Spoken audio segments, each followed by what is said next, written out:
Until the late 1980s, parents of school-aged children in the United States basically had two choices when it came to school lunches.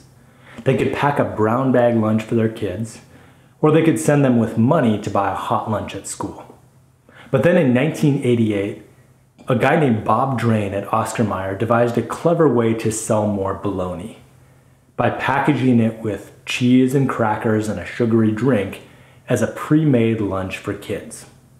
The food included in a Lunchables tray is heavily processed, high fat, high sodium, and mostly devoid of any nutrients.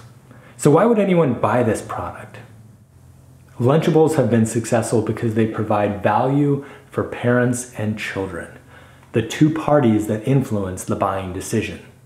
The reasons why Lunchables have been successful are similar to the reasons why some youth sport programs are successful, because they fill similar needs.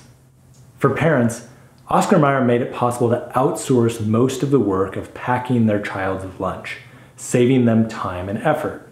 All they had to do was throw the Lunchable in their shopping cart, put it in the refrigerator, and place the Lunchable in their child's backpack the next morning.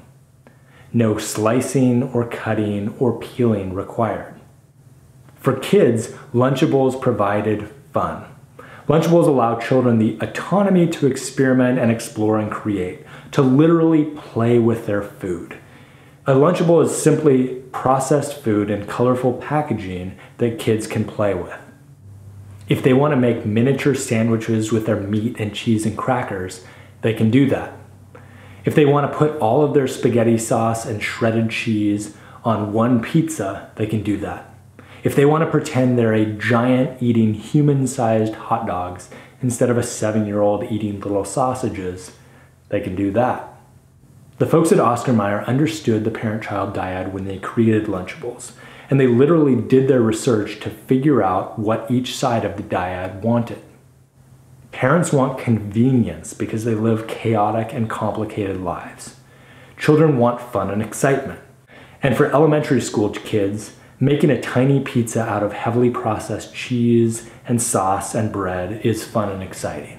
So how can we use this insight to improve youth sport programs? By focusing on giving the people what they want. If a youth sport administrator wants to be financially successful, they need to figure out a way to provide convenience for parents, to convince them that their lives will be easier if they buy their product rather than a competing product, to get them to outsource something or some part of parenting to their program. Parents may indicate that they put their children in youth sport programs so that they can learn new skills, meet new friends, and have fun. But if they can find a program where these objectives are achieved and make the parent's life easier, they are much more likely to purchase that product. Take summer youth sport camps for an example. Many kids grow up in two-income families. When the kids have summer off from school, the parents still have to work.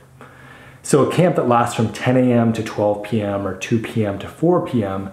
doesn't work very well for most parents. I worked as a teacher and an administrator for a youth tennis program that was highly successful, in part because it worked great for parents. Parents dropped their child off in the morning and picked them up in the afternoon after a slightly abbreviated workday. The parents got to provide their children with a great opportunity while minimizing inconvenience to themselves. And the camp worked well for kids too.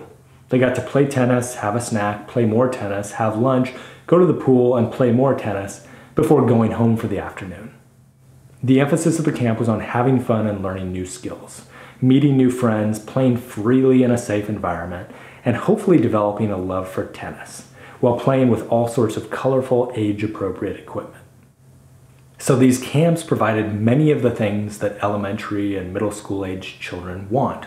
The opportunity to achieve mastery and connectedness and autonomy and enjoy themselves in the process.